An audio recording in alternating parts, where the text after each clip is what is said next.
Hello everyone, कैसे हैं आप सभी। स्वागत है आप सभी का आपके अपने channel study blog with Shivendra पर। आज इस वीडियो में हम पढ़ने वाले हैं भारतीय न्याय संहिता का सेक्शन 2 जो बात करता है डेफिनेशन के बारे में। और इसमें जो दी हुई हैं 39 डेफिनेशंस दी हुई हैं। तो ये शुरुआत करते हैं, क्या क्या दिया हुआ है। ये डेफिनेशंस जो है आईपीसी के अंदर हम चैप्टर 2 में सेक्शन 6 से 52A तक पढ़ते थे जनरल एक्सप्लेनेशंस के अंदर। तो यहाँ पर सेक्शन 2 के अंदर इंक्लूड कर दी गई हैं सारी 39 डेफिनेशंस। तो सबसे पहले देखिए यहाँ पर जो है अब अल्फ़ाबेटिकल फॉर्म में जो है यहाँ पर डेफिनेशंस को इंक्लूड किया गया है। तो सबसे पहले A फॉर एक्ट की डेफिनेशन है, 2 में आपके A फॉर एनिमल की डेफिनेशन है, C फॉर शिशु चाइल्ड की डेफिनेशन जो है 3 के अंतर्गत दी हुई है।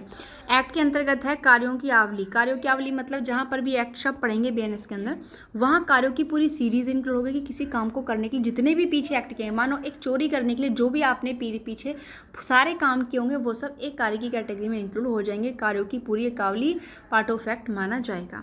नेक्स्ट है जीव जंतु। जीव जंतु से मतलब यहाँ पर मनुष्य से भिन्न जो भी जीवित प्राणी होगा वो जीव जंतु की कैटेगरी में जाएगा। मनुष्य के अलावा जो भी जीवित प्राणी हैं वो सब क्या माने जाएंगे, जीव जंतु माने जाएंगे। और हम आपको बता दें यहाँ पर जो है एक्ट को जो है आईपीसी के सेक्शन 33 के अंतर्गत परिभाषित किया गया था एंड जीव जंतु को जो है वो 47 में परिभाषित किया गया था। देखिए ये ध्यान रखिए, आप सभी के पास न्यू बेयर एक्ट होंगे तो आपको करना क्या है, अब जो न्यू बेयर एक्ट है BNS का उसमें जहाँ जहाँ आप जो सेक्शन पढ़ रहे हैं वहाँ पर आप अपनी कच्ची पेन से जो है आईपीसी के सेक्शन लिखते जाएँ, क्योंकि हो सकता है आने वाले समय में जो प्री वाला MCQs वाला आपका एग्ज़ाम होगा उसमें जो है आपको कंपैरिजन करके भी पूछ सकते हैं कि ये चीज़ें जो है आईपीसी में कहाँ थी, जो BNS में आप पढ़ रहे हैं ये प्रावधान जो है दोनों सेक्शंस की किन किन धाराओं में था। ऐसे आने वाले समय क्वेश्चन आपसे पुट अप होंगे, तो इसलिए हमें दोनों ही यादें रखनी है यहाँ पर। तो इसीलिए न्यू बेयर एक्ट में अब आपको पुराने बेयर एक्ट की सेक्शंस जो है लिखने होंगे। नेक्स्ट है शिशु। शिशु शब्द देखिए बिल्कुल न्यू है, शिशु शब्द न्यू ऐड किया गया है, ऐसा कोई शब्द जो है नहीं था आईपीसी के अंदर। पर ध्यान रखिएगा एज इंपॉर्टेंट है कि 18 वर्ष से कम आयु का जो व्यक्तियों का शिशु होगा, इसलिए BNS के अंदर जहाँ पर भी आपको शिशु वर्ड में सिंपल समझिए कि 18 साल से कम एज के व्यक्ति की बात की जा रही है। नेक्स्ट है काउंटरफीट कूटकर्ण, जो कि 28 आईपीसी में पढ़ा करते थे, 28 आईपीसी में था ये कूटकर्ण। ये सिंपल कह रहे हैं कि यदि कोई पर्सन जो है क्या कर रहा है, वो एक चीज़ की जैसी दूसरी चीज़ बना रहा है, अब दो इंटेंशन से बना रहा है। उसकी पहली तो इंटेंशन है, इंटेंशन क्या है कि वो प्रवंचना करे दूसरे के साथ, या फिर वो जानता है, उसे नॉलेज है कि यदि ऐसा काम करेगा तो किसी के साथ प्रवंचना हो सकती है। दो कामों के इंटेंशन, यानी कि काउंटरफीट में देखिए दोनों ही चीज़ें, इंटेंशन भी है उसकी और उसको नॉलेज भी है कि ऐसा काम करेगा तो प्रवंचना होगी ही होगी, व्यक्ति को धोखा होगा ही होगा। तो ऐसी कंडीशन में माना जाएगा कि वो कूटकर्ण करता है। इसके दो एक्सप्लेनेशन है। जैसे पहला कह रहा है कि काउंटरफीट के लिए ज़रूरी नहीं है कि नकल ठीक वैसे हो, थोड़ा बहुत डिफरेंस हो सकता है तभी तो चीज़ें पकड़ में आती है। जैसे नकली नोट किसी ने बनाए तो सिंपल बात है भाई, वो जो है कुछ ना कुछ इतना अंतर जरूर रह जाता है कि वहाँ पर वो पकड़ में आ जाता है, बट वो ये कि थोड़ा बहुत डिफरेंट जो है रह जाता है। बहुत सी चीज़ें आज के टाइम में मार्केट में जो है नकली चल रही हैं, जो कि लोगों को घातक सिद्ध होती हैं। ठीक है, नेक्स्ट है एक्सप्लेनेशन 2 जो है प्रेजम्पशन की बात कर रहा है। क्या कि भाई आप कोई भी एक चीज़ के जैसी दूसरी चीज़ बना रहे हो तो यह प्रेजम्पशन तब तक की जाएगी जब तक कि आप उसको यह प्रतिकूल साबित ना कर दो कि आपकी ना तो इंटेंशन थी ना आपको नॉलेज था कि इससे दूसरे व्यक्ति को जो है प्रवंचना हो सकती है। ठीक है, आप साबित करो कि आपने इंटेंशन या नॉलेज के साथ नहीं बनाया, तब तक आप नहीं करोगे, तब तक प्रेजम्पशन की जाएगी कि आपको आपका आशय था, आपको नॉलेज थी कि दूसरे व्यक्ति को इससे धोखा होगा। ठीक है, दोनों चीज़ें वहाँ पर इंक्लूड है। नेक्स्ट आता है जो है कोर्ट। कोर्ट शब्द जो है हमारे आईपीसी के अंदर सेक्शन में था 20 में। न्यायालय, ध्यान रखिएगा 20 न्यायालय जो है आईपीसी के सेक्शन 20 में इंक्लूड था।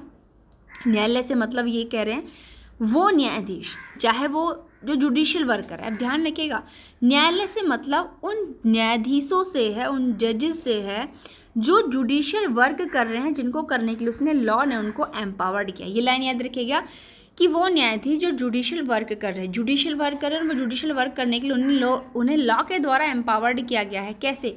या तो अकेले को एम्पावर्ड किया गया है या फिर न्यायाधीशों के किसी निकाय को एम्पावर्ड किया है। ठीक है, और जब वो जज चाहे वो अकेले चाहे वो निकाय के साथ जो है कोई जुडिशियल वर्क करते हैं तो वो जो है न्यायालय कहलाए जाएंगे। इसका मतलब कोई एक रूम जो है, एक हॉल जो बना हुआ है वो ही न्यायालय की कैटेगरी में नहीं आता, बल्कि जहाँ पर भी बैठकर जजेस एक न्यायाधीश या एक से अधिक न्यायाधीश यानी कि न्यायाधीशों को निकाय जुडिशियल वर्क करें वो जगह ही। और जुडिशियल वर्क कैसे करें? लॉ द्वारा वो एम्पावर्ड होनी चाहिए, बात ध्यान रखिएगा। ऐसा नहीं कि जुडिशियल वर्क तो कर रहे बट लॉ ने उन्हें एम्पावर्ड ही नहीं किया। ये दोनों चीज़ें होनी चाहिए, लॉ ने उन्हें एम्पावर्ड किया हो, सशक्त किया हो, और साथ ही साथ वो वर्क जुडिशियल वर्क हो, और तो वो जगह जो है वो न्यायालय के कैटेगरी में आएगी। उसके बाद है मृत्यु। मृत्यु शब्द जो है यहाँ पर आईपीसी में भी हम आपको बताएंगे, सेक्शन 46 में जो मृत्यु बताई गई है, और इससे मतलब जो है कि मानव की मृत्यु, यानी कि मृत्यु शब्द जहाँ भी बीएनएस में होगा उसका मीनिंग होगा कि मनुष्य की मृत्यु से मतलब होगा बेईमानी। बेईमानी जो है आईपीसी के सेक्शन जो है 24 में था। बेईमानी से मतलब ये 3 लोगों की यहाँ पर बात हो रही है कि एक जो पर्सन है 2 लोगों को, एक को तो लाभ कारित करा है सदोष अभिलाभ और दूसरे को सदोष हानि कारित करा रहा है, यानी कि प्रॉपर्टी तो इस पर्सन की, और ये जो तीसरा पर्सन घुसा हुआ है ये इसकी प्रॉपर्टी को ज़बरदस्ती इसको दिलवाना चाहता है, तो इसको तो सदोष मतलब दोष सहित गलत आधार पर इसको प्रॉफिट करा रहा है, इसको नुकसान करा रहा है तीसरा पर्सन, तो यहाँ पर 3 लोग इंक्लूड हो जाते हैं। नेक्स्ट है डॉक्यूमेंट। डॉक्यूमेंट शब्द देखिए जो है डॉक्यूमेंट सब सेक्शन 29 आईपीसी के अंदर था, और यहाँ पर देखिए एक ही न्यू चीज़ ऐड की गई है, इलेक्ट्रॉनिक और डिजिटल रिकॉर्ड, जो कि 29A आईपीसी के अंदर अलग से ऐड किया गया था, बट यहाँ पर देखिए न्यू एक्ट बना है तो सब चीज़ें एक में इंक्लूड है। 28 के अंदर जो है क्या है, डॉक्यूमेंट है। डॉक्यूमेंट से मतलब उन सब्जेक्ट, यानी कि वो मामले, वो मैटर जहाँ पर जो ये पदार्थ है, पदार्थ कुछ भी हो सकता है, कागज़ हो सकता है, ज़मीन हो सकती है, पत्थर पहाड़ कुछ भी हो सकता है, जिस पर हम अक्षरों, अंकों या चिन्हों के द्वारा लिख दें, वो चीज़ जो है वो दस्तावेज कहलाएगी। अब हम ये जो इस पदार्थ पर जो लिख रहे हैं, हम एक साधन या अधिक साधनों से लिख सकते हैं, मतलब ये एक पदार्थ हो गया, इस पदार्थ पर जो है हमने अंक भी बना दिए, ठीक है, और इस पदार्थ पर हमने जो है अक्षर भी बना दिए, तो ये इस पदार्थ पर चाहे एक साधन द्वारा लिखा हुआ कोई चीज़ वर्णित हो या फिर एक से अधिक साधन द्वारा कोई वर्णित हो, दस्तावेज कहला जाएगा। उस दस्तावेज का यूज़ क्या होगा ये आपको बिल्कुल अंडरलाइन करना है, साक्ष्य के रूप में यूज़ किया जाना उसकी इंटेंशन हो या यूज़ किया जा सकेगा। यहाँ पर जो दस्तावेज हमने यहाँ पर देखे तो ये क्या है, किसकी कैटेगरी, इनका यूज़ क्या होगा, साक्ष्य के रूप में उपयोग किया जाना। जैसे कि कोई कहीं पर किसी ने किसी का मर्डर किया तो वहाँ पर वो अपनी कोई रिंग छोड़ा, उस रिंग पर उसका नाम लिखा हुआ था, तो रिंग भी क्या होगा, डॉक्यूमेंट्स की कैटेगरी में, क्योंकि रिंग वो पदार्थ हो गया और उस पर उसका नेम जो है, कुछ भी चीज़ें लिखी हुई हैं अक्षरों अंकों में, वो चीज़ क्या हो गई, तो वो दस्तावेज मानी जाएगी। ठीक है, उसके बाद आता है नेक्स्ट, यहाँ पर देखिए इसका ये जो इलिस्ट्रेशन है इंपॉर्टेंट है, ध्यान रखिएगा। प्री में पुटअप होते हैं कि वो डॉक्यूमेंट जो किसी कॉन्टैक्ट को एक्सप्रेस कर रहा हो, बैंक कार्ड द्वारा दिया हुआ चेक, मुख्तारनामा, मानचित्र रेखाओं को, साथ ही साथ यहाँ पर न्यू ऐड किए गए। ध्यान रखिए जो इलेक्ट्रॉनिक्स चीज़ें आती हैं वो भी दस्तावेज की कैटेगरी में आती है, चीज़ें न्यू ऐड कर दी गई हैं। नेक्स्ट है कपटपूर्वक। कपटपूर्वक जो है वो आपके दिया हुआ था सेक्शन 25 आईपीसी के अंदर, सेक्शन 25 में दिया हुआ कपटपूर्वक का मतलब है कपट करने के ऐसे से कोई काम करना, यानी कि मुझे पता है कि ये काम जो है गलत है, रॉन्ग है, फिर भी हमने वो काम किया। मुझे पता है कि प्रॉपर्टी मेरी खुद की नहीं है, फिर भी मैंने सामने वाले से झूठ बोला या जानते हो कि मेरी नहीं है। मुझे नॉलेज थी, मुझे ज्ञान था, फिर मैंने दूसरे वाले व्यक्ति को धोखा देने की इंटेंशन से वो काम किया, तो मैंने क्या किया, कपट किया। ये आईपीसी के सेक्शन 25 में था, एंड बीएनएस में 29 के अंतर्गत जो है दिया हुआ है। नेक्स्ट है आपका लिंग, जेंडर, यानी कि यहाँ पर ये न्यू ऐड की गई है। अभी तक 3 चीज़ें न्यू आ चुकी हैं बीएनएस के अंदर। पहला जो था 3 जिसमें कि शिशु सब था, दूसरा 28 के अंदर जो आपका इलेक्ट्रॉनिक और डिजिटल रिकॉर्ड था, और साथ ही 210 के अंदर जो है उभयलिंगी ट्रांसजेंडर। ट्रांसजेंडर यहाँ पर ही शब्द जहाँ भी आप हम बीएनएस में पढ़ेंगे उसका मतलब मेल भी होगा, फीमेल भी होगा एंड ट्रांसजेंडर भी होगा, क्योंकि ये चीज़ें किस लिए इंक्लूड की गई हैं कि 2019 में जो ट्रांसजेंडरों के लिए उभयलिंगी व्यक्ति अधिकारों का संरक्षण अधिनियम ऐड किया गया था, उसके जो सेक्शन 2 के क्लॉज टा के अंदर जो डेफिनेशन दी हुई है वो यहाँ पर जो है वही मीनिंग जो है बीएनएस के अंदर भी ट्रांसजेंडर का माना जाएगा। सद्भावना पूर्वक सेक्शन 52B एंड S, यहाँ पर इसकी negative IPC 52 BNS 211 negative definition दी हुई है। देखिए कि कोई बात सद्भावना पूर्वक की गई है या विश्वास के साथ की गई, दोनों चीज़ों पर ध्यान रखिएगा। ये 2 बातें करें कि सद्भावना पूर्वक या विश्वास के साथ की सम्यक सतर्कता और ध्यान के बिना की गई है, विश्वास की गई है।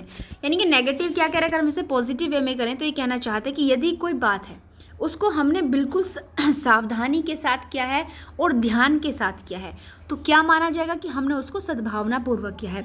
और कभी कभी क्या हो जाता है कि हमको हमें ये नॉलेज है, बिल्कुल ज्ञान है, इंटेंशन है कि हम इस काम को बड़े सावधानी से करें, बट कहीं ना कहीं हम वो गलत हो जाता है, दुर्घटना घटित हो जाती है। तो ऐसी कंडीशन में जो है वो भी इसी के अंतर्गत आएगा कि हमने तो पूरे विश्व में विश्वास था कि हमने सतर्कता और ध्यान के साथ की है, बट ऐसा काम हो गया, तो वो भी सद्भावनापूर्वक मानी जाए। क्योंकि आपने जो हम चैप्टर 3 पढ़ेंगे BNS का, जो जनरल एक्सप्लेनेशन का है, वो सिंपल, आप वहाँ पर हर जगह सद्भावनापूर्वक वर्ड देखोगे कि वहाँ पर भी उन लोगों को सम्यक सतर्कता थी और ध्यान था, विश्वास था कि काम अच्छे से किया, बट फिर भी वहाँ अपराध घटित हो जाता है तो वहाँ पर बचाव प्रदान किया जाता है।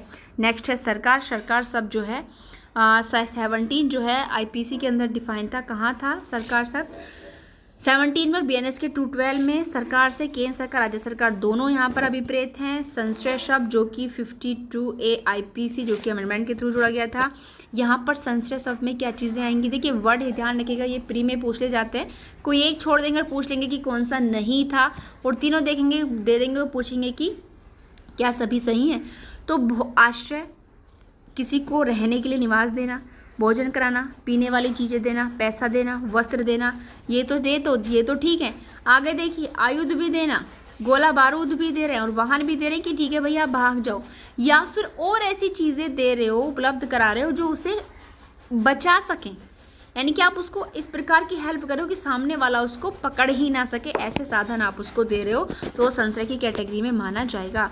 नेक्स्ट है 214 के अंदर है क्षति, 44 IPC, ये चारों वर्ड रट लीजिए, प्री में आते हैं कि जहाँ भी BNS में क्षति शब्द मिले समझो ना हमारे शरीर की क्षति है, मन की क्षति। मन मतलब क्रुअल्टी देखिए 2 प्रकार की होती है, कैसे होती है? एक शारीरिक, एक मानसिक क्षति होती है। आप सामने वाले को ऐसी ऐसी चीज़ें कह रहे हो, ऐसी ऐसी बातें कर रहे हो कि वो अंदर ही अंदर जो है उसका शरीर खत्म होते जा रहा है, या उसके मेंटली इफेक्ट पड़ रहा है उस चीज़ का। ख्याति की, किसी की जो रेपुटेशन है उसको ख़त्म कर रहे हो, किसी की प्रॉपर्टी को क्षति पहुंचा रहे हो अवैध रूप से, तो वो क्षति के अंतर्गत आएगा। नेक्स्ट है अवैध। यहाँ पर जो 43 IPC के अंदर था, 43 IPC में था अवैध शब्द, बट यहाँ पर देखिए 2 कंडीशंस यहाँ पर आप इसके संबंध में पढ़ेंगे, ठीक है। यहाँ पर ये कह रहा है कि एक तो अवैध हो गया, एक करने के लिए वैध रूप से आबद्ध। एक तो अवैध मतलब वो है जिसे करने के लिए आप बाउंड थे कि भाई आपको करना चाहिए, बट आपने वो किया ही नहीं, वो इसके अंतर्गत आएगा। आपने उसका ओमिशन कर दिया, जैसे कोर्ट ने आपको समन निकाला, वारंट निकाला, आप किसी केस में साक्षी हो बट आप न्यायालय में गए नहीं, तो आपने क्या कर दिया? ओमिशन कर दिया, तो वो भी अवैध आएगा। अवैध मतलब जिसको आपको जो नहीं करना चाहिए था आप कर रहे हो, वो क्या है? अवैध है। अब यहाँ पर अवैध जो है प्री में बहुत इंपॉर्टेंट आता है। कैसे? इसके कुछ वर्ड है कि क्या चीज़ अवैध मानी जाएगी। तो सबसे पहले अवैध को देखते हैं, क्या अवैध होगा। अवैध शब्द जो है कहाँ कहाँ लागू होगा, बिल्कुल अंडरलाइन कर लीजिएगा, प्री में पूछा जाता है। अपराधों पर अवैध लागू होगा, वो बात जो विधि द्वारा प्रतिषिद्ध है उन बातों पर लागू होगा, और वो बातें जो सिविल कार्रवाई का आधार उत्पन्न करते हैं उन सभी बातों से मतलब अवैध है। तो ये अंडरलाइन कर लीजिए, तीनों पूछे जाते हैं। आप प्रीवियस ईयर के क्वेश्चन सोल्व कर रहे होंगे, नहीं किए हैं तो करेंगे, तो देखिएगा यहाँ से IPC में कितने क्वेश्चन बने थे। उसके बाद आती है कि करने के लिए वैध रूप से आबद्ध, और कोई व्यक्ति उस बात को करने के लिए वैध रूप से आबद्ध है, कहा जाता है कि उसका लोभ करता है, तो वो भी क्या है? अवैध माना जाएगा। मैंने अभी आपसे कहा कि कहीं पर जो है किसी का मर्डर हुआ है और उन्होंने पूछा कि कैसे, और मुझे पता है कैसे बट मैंने नहीं बताया, मुझे बताना चाहिए, तो क्या किया मैंने? अवैध काम किया है, ठीक है। उसके बाद आता है न्यायाधीश। न्यायाधीश शब्द को जो है 19 के अंदर डिफाइन किया गया था IPC में, और BNS में 216 में किया गया है। न्यायाधीश से मतलब क्या है? देखिए, जो शासकीय रूप से न्यायाधीश रूप में अभिपद है, यानी कि जो गवर्नमेंट के द्वारा उस पोस्ट पर क्या किया गया है? बिठाया गया है, ठीक है, वो व्यक्ति क्या है? न्यायाधीश वह माना जाएगा, ध्यान रखिएगा। यानी कि जो शासकीय रूप में, एज ए शासकीय रूप में न्यायाधीश के रूप में आज मतलब अभिहित हो, यानी कि न्यायाधीश के पद पर विराजमान हो, बट कैसे? शासकीय रूप में। कौन कौन व्यक्ति इसके अंतर्गत आएंगे? देखिए लिखा हुआ है, 2 पर्सन इसके अंतर्गत आएंगे। वो व्यक्ति जो किसी विधिक कार्यवाही, कौन कौन व्यक्ति आएगा? ध्यान रखिएगा, जो किसी विधिक कार्यवाही में, चाहे वो सिविल हो या वो क्रिमिनल हो, या तो अंतिम निर्णय दे या ऐसा डिसीजन दे जो उसके विरुद्ध अपील न होने पर अंतिम हो जाए, ठीक है, या ऐसा निर्णय जो पुष्ट हो जाने पर जो है अंतिम हो जाए, वो एम्पावर्ड किया कि ऐसा काम करने के लिए वह व्यक्ति न्यायाधीश माना जाएगा। और दूसरा कह रहा है कि यहाँ पर जो है विधि निकाय दिया हुआ है, जो विधि द्वारा एम्पावर्ड किया गया, ये व्यक्ति जो है क्या माने जाएंगे? न्यायाधीश माने जाएंगे। नेक्स्ट है जीवन वर्ड। जीवन वर्ड जो है IPC के सेक्शन 45 में परिभाषित किया गया, तो यहाँ पर जो है जीवन शब्द 17 के अंदर परिभाषित जो है किया गया है। जीवन से क्या मतलब है? मनुष्य का जीवन। ध्यान रखिएगा, मृत्यु शब्द जो हमने पढ़ा था, मृत्यु से मतलब ही मनुष्य की मृत्यु थी, और आईपीसी के अंदर बीएनएस या आईपीसी के अंदर भी हम जो पढ़ते थे जीवन, उससे मतलब मनुष्य के जीवन से मतलब था। स्थानीय विधियाँ 218 के अंदर स्थानीय विधियाँ दी हुई हैं। ध्यान रखिएगा, स्थानीय विधियाँ कहाँ पर दी हुई थी आपकी 42 आईपीसी में दी हुई थी। स्थानीय विधियां हैं जो भारत के किसी विशिष्ट भाग पर लागू होती हैं। विशिष्ट भाग मतलब हम जो मोस्टली आपने देखा होगा लोकल लॉज जो हम सभी पढ़ते हैं वो क्या है, स्थानीय विधियां ही तो हैं भाई। एमपी के जो लोकल लॉज होंगे एमपी में लागू होंगे, यूपी के लोकल लॉज यूपी में लागू होते हैं, ठीक है। तो ये चीज़ें क्या हैं, ये लोकल लॉज के अंतर्गत आ जाती हैं जो भारतीय किसी विशिष्ट भाग पर ही लागू होती हैं।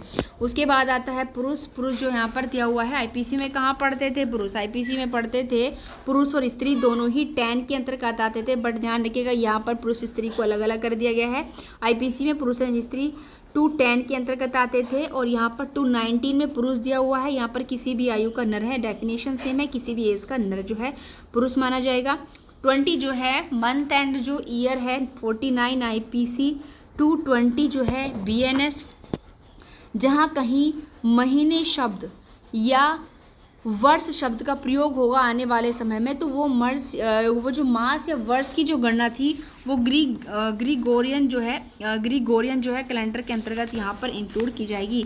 बट आपकी जानकारी के लिए हम यहाँ पर बता दें कि आईपीसी में जो हम पढ़ते थे ये कैलेंडर, तो आईपीसी में कैलेंडर शब्द से जो मतलब था वो था आपके ब्रिटिश कैलेंडर से, मतलब ये चीज़ें यहाँ पर चेंज हुई हैं, याद रखिएगा।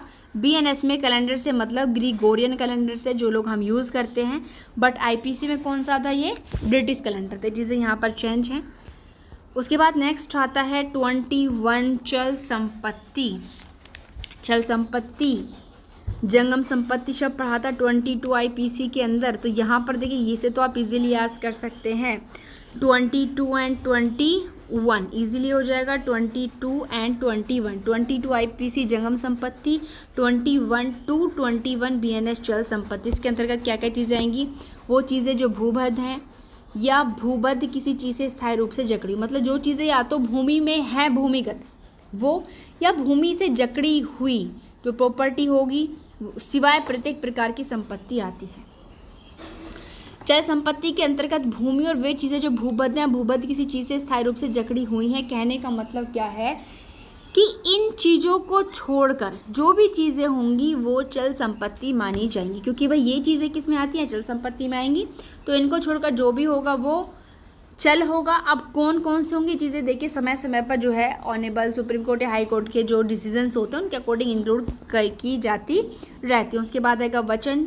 वचन 22 में दिया हुआ है, 222 में, ठीक है, बीएनएस में। और वचन जो है 9 सेक्शन 9 आईपीसी के अंदर था। वचन से मतलब एक वचन, बहुवचन, सब चीज़ें जो है यहाँ पर इंक्लूड हो जाएंगी, शब्द सेम होगा, ठीक है। उसके बाद आता है शपथ, ओथ। ओथ था 51 आईपीसी 51 बीएनएसएस 2 का क्लॉज 23। शपथ के अंतर्गत क्या माना जाएगा, ऐसी शपथ है जो विधि द्वारा जो प्रतिस्थापित सत्यनिष्ठा प्रतिज्ञान होगा, और वो घोषणा जो किसी पब्लिक सर्वेंट के समक्ष की जाएगी या न्यायालय में या अन्यथा सबूत के प्रयोजन के लिए उपयोग किया जाना विधि और अपेक्षित या प्राधिकृत की जाती है। यानी कि शपथ किस किस को माना, इन्होंने दो चीज़ों को शपथ माना है। इस शपथ के अंतर्गत क्या क्या शामिल हैं, क्या चीज़ें शपथ कहलाएंगी, विधि द्वारा प्रतिस्थापित जो सत्यनिष्ठा और प्रतिज्ञान होगा, यानी कि जो सत्य निष्ठा और प्रतिज्ञान होगा वो भी शपथ है, और वो घोषणा भी शपथ है जो लोक सेवक के समक्ष की जाती है या कोर्ट के समक्ष की जाती है या फिर किसी अन्यथा सबूत के संबंध में जो हम यूज़ करते हैं वो सब चीज़ें क्या हैं, बट जो लॉ द्वारा ऑथोराइज्ड होंगी वो शपथ मानी जाएंगी। उसके बाद आता है अपराध शब्द। अपराध शब्द को जो है 40 यानी कि बीएनएस के सेक्शन 224 में परिभाषित किया गया है, बट आईपीसी के सेक्शन 40 में परिभाषित किया गया था।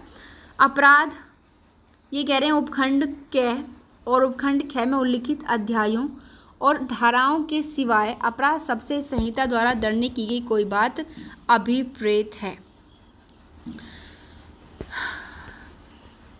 अब ये खंड ए और खंड बी, दो खंड दिए हुए हैं कि जो खंड आप ए पढ़ रहे हो नीचे वाला बी पढ़ोगे। इनमें जो अध्याय उल्लिखित होंगे, जो धाराएं और अध्याय उल्लिखित हैं, उनको छोड़कर उनके सिवाय अपराध सबसे संहिता द्वारा दंडनीय की गई कोई बात अविरहित है। ये चीज़ें जो हैं, ये जो आप यहाँ पर पढ़ोगे धाराएं या यहाँ पर जो अध्याय दिए हुए हैं, उनके अंदर जो चीज़ें होती हैं वो अपराध नहीं मानी जाएंगी। इनके अलावा सारी चीज़ें जो है अपराध की कैटेगरी में आएंगी। तो ये धाराएं आप रीड कर लेना, ये धाराएं आप रीड कर लीजिएगा कि कौन सी धाराएं जो है यहाँ पर दी हुई हैं। ठीक है, उसके बाद नेक्स्ट हम आते हैं 2 का क्लॉज 25 जो कि बात करता है ओमिशन की। ठीक है, यहाँ पर जो है ओमिशन दिया हुआ है 25 सेक्शन 2 के क्लॉज 25 के अंतर्गत लोपों की किसी आवली का उसी प्रकार द्योतक है जिस प्रकार एकल लोप है। क्योंकि वहाँ पर देखिए एक्ट एंड ओमिशन जो है सेक्शन 33 में ही दोनों चीज़ें दी हुई थी, बट यहाँ पर जो है अलग अलग कर दिया गया है। मैंने कहा था अल्फ़ाबेटिकल फॉर्म के अकॉर्डिंग, तो ओ फॉर ओमिशन है तो इसलिए यहाँ पर कर दिया। ए फॉर एक्ट था तो वो शुरुआत में बिल्कुल कर दिया गया पहले ही उस पर। तो ओमिशन से क्या मतलब है, वही प्रकार लोपों की आवली, मतलब पूरी आप सीरीज़ है, आप किसी काम को करने के लिए आप बाउंड हो बट नहीं कर रहे हो, आप जितने भी एक्टिव एक्ट वो सारे लोपों की आवली के अंतर्गत ही आएगा। पर्सन उसके बाद आता है पर्सन शब्द जो है जो 11 में आईपीसी के अंदर पढ़ते थे, BNS 226 के अंतर्गत पढ़ रहे हैं कि कोई भी कंपनी, संगम या व्यक्ति निकाय, चाहे वो निगमित हो या निगमित हो, ये बात ध्यान रखिएगा। व्यक्ति शब्द के अंतर्गत केवल जीवित व्यक्ति ही नहीं आ रहा, बल्कि कंपनी और संगम भी आ रहे हैं, चाहे वो रजिस्टर्ड हो या रजिस्टर्ड वो ना हो। उसके बाद आता है लोक 227 BNS के अंदर दिया हुआ है। और साथ ही अगर हम आपको बताएं आईपीसी के सेक्शन 12 में जो है लोक पब्लिक की बात की गई थी। पब्लिक के अंतर्गत जो है क्या चीज़ें आने वाली हैं, तो पब्लिक के अंतर्गत जो है कोई भी वर्ग आएगा या कोई भी जो है समुदाय जो है लोक वर्ग के अंतर्गत आएगा। ध्यान रखिए, ये चीज़ें प्री में बहुत इंपॉर्टेंट होती हैं कि इसके अंतर्गत क्या शामिल है, वर्ग या फिर कोई भी समुदाय। और कहाँ पर 227 BNS एंड 12 IPC। उसके बाद आता है यहाँ पर देखिए पब्लिक सर्वेंट 28। पब्लिक सर्वेंट जो है आईपीसी के सेक्शन 21 में हम लोग पढ़ते थे और BNS के सेक्शन 228 के अंदर लोक सेवकों को जो है इंक्लूड किया गया है। यहाँ पर देखिए किस किस को लोक सेवक मान रहे हैं। सेना, नौसेना, वायुसेना का जो आयुक्त अधिकारी होगा वो पब्लिक सर्वेंट होगा। जो न्यायाधीश होंगे वो पब्लिक सर्वेंट्स यहाँ पर माने जाएंगे। ठीक है, उसके बाद जो है यहाँ पर न्यायालय का प्रत्येक अधिकारी जैसे कि समापक, रिसीवर या कमिश्नर जो है ये माने जाएंगे, जो है पब्लिक सर्वेंट की कैटेगरी में आएंगे।